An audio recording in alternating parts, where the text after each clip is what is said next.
Being sick is the pits. I should know, because I'm sick right now. You can probably hear it in my disgusting nasally voice, and I probably shouldn't be recording a YouTube video right now. But you know what? Life stops for no one, and I'm not gonna get left behind. But for real, I was like, I need to get started on the next video, but my voice sounds like I drowned in cheese graters.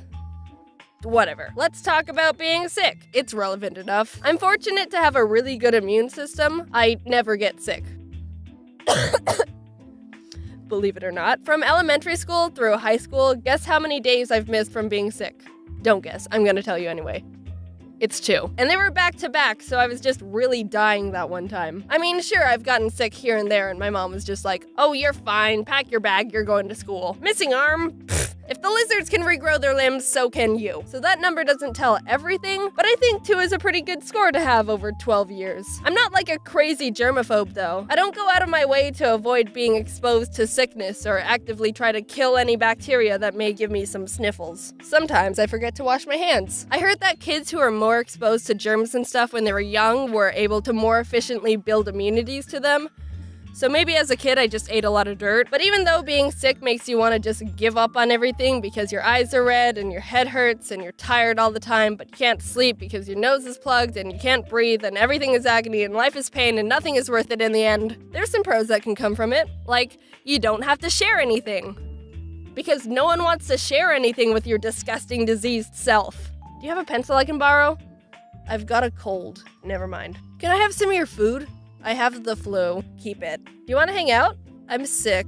Oh, no, it's okay. We can just sick of your bullcrap. Ah! Being sick is the best excuse to be a bad member of society and get sympathy for it. Any other time, if you were to sleep in till 12 and then stay in bed all day on the computer, people would just think you're really lazy and have no motivation. But if you just say, oh, I was sick, all of a sudden, oh, you poor thing, get better soon. Can I get you anything? Oh, you're such a trooper.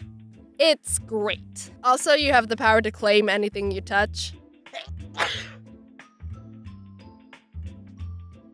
To each their own, but I also use being sick as an excuse to not talk to anyone because I'm a pathetic shy blob. Good job, immune system. You have failed me. Once as a kid, my brother got pink eye and my family pretty much barricaded him in his room and didn't let him touch anything. It's funny how as soon as someone gets sick, everyone is empathetic towards them, but also kind of treats them like an unpredictable rabid animal.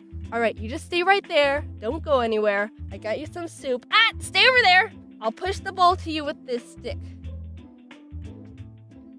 Feel better soon. I think the worst thing I had growing up was a few migraines here and there. The first time I had a migraine was in 6th grade. I was sitting in class and all of a sudden my eyes started not working. Like, I would look in one direction and I couldn't see anything in my peripheral vision. It was all gray and foggy. And at first I was like, whoa, this is weird. So this is what blind people see. And I was kind of fascinated by it. Then all of a sudden it felt like my brain exploded. I got to go home early. But I don't count that as a sick day because I was at school for the majority of it. If you've never had a migraine, take a moment to just appreciate that because they're one of the worst things ever. I mean, there's worse, but they're up there. I haven't even had any really bad injuries either. The only serious injury I've had was when I was 9. I'm saying serious because I had to go to the ER, but it's really not that bad. For my birthday one year, my parents got me Heelys. Do you remember those? The shoes with the wheel in them? I didn't specifically ask for them, but after a few months, I decided to start trying them out. I'd roll around in the house up and down the halls, and it was pretty fun. Then one time, I decided to take them out on the streets. Our neighborhood was on a slant, so there was a bit of a steep angle to the cul-de-sac, and I was like, this is a good idea. Foreshadowing, it very wasn't. I started going down the road and picking up speed, and like 2/3 of the way down, the tiniest little pebble was like, hey there, friend, and clogged the wheel and threw me forward. I hit my head on the road and opened a huge gash in my chin. My mom was outside talking to our neighbor, so she saw the whole thing and was like, okay, well, I'll talk to you later, Wendy. We're gonna waltz on over to the hospital now. My adrenaline was still pumping super hard, so I didn't feel a thing, and I was like, no, Mom, I'm fine. It's not that bad. I'm okay. But she was like, no, we're going to the hospital. I had to hold a towel over my chin to keep from bleeding all over the car. She didn't let me see the damage at the time, but I asked her about it a bit ago, and she said she didn't want me to see the cut because even she was freaked out about it. This description isn't for the squeamish, but she described it as like another mouth I gashed out of my head. Hey friend, sorry about all this. okay, yeah, it's probably for the best you didn't let me see that. So I went to the hospital and ended up getting 3 stitches in my chin. When I was waiting for the doctor, a doctor from another room walked in to get some water and was like, "What are you in for?"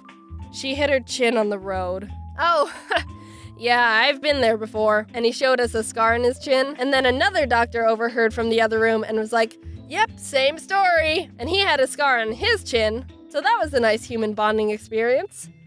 I didn't know so many doctors had Heelys. When I went to school the next day, I had a bandage on my stitches, and all of my 2 friends were like, "Whoa, what happened?" I hit my chin on the road. Whoa! And I felt really cool, and it made me want to break my arm or something to be even cooler. So this video took a lot longer to get done because I've been super busy and time is flying by, and now it's pretty much Christmas. I'm not sick anymore, but I am whispering because it's 5:45 a.m. and I don't want to wake up anyone else in the house. It's weird how it takes being sick to forget how nice it feels to just be normal. Take a big breath through your nose right now. Doesn't that feel nice? Unless you're sick right now. Then do it later, when you're not all gross. But if you can breathe, then enjoy it right now because one day you'll get sick again and wish you could do that. So it's been a while. The Sceptile doll got to the contest winner all safe and sound. You can see who won on my Twitter. There's probably something else I need to quickly say, but I can't think of anything right now. Why does time go by so quickly? I feel like not a lot of people stay for these end cards, so I'm just gonna start rambling. Back when I was in school, it felt like every week dragged along, and now it feels like I have no time to do anything. Probably because school is boring and making YouTube videos isn't, and I've got so much to do all the time. Well, either way, I hope you have a Merry Christmas, or a Happy Hanukkah, or whichever holiday you celebrate. Ari says hi. Also, one of my friends showed me this cool thing he found on Reddit about how to unclog your nose when you're sick and congested. I'll put a link in the description if you're interested. I tried it when I was sick, and it actually worked for a bit. Pretty cool stuff. Anyway, talk to you in 2018. You're never gonna hear from 2017 Jaden ever again. Bye. See ya.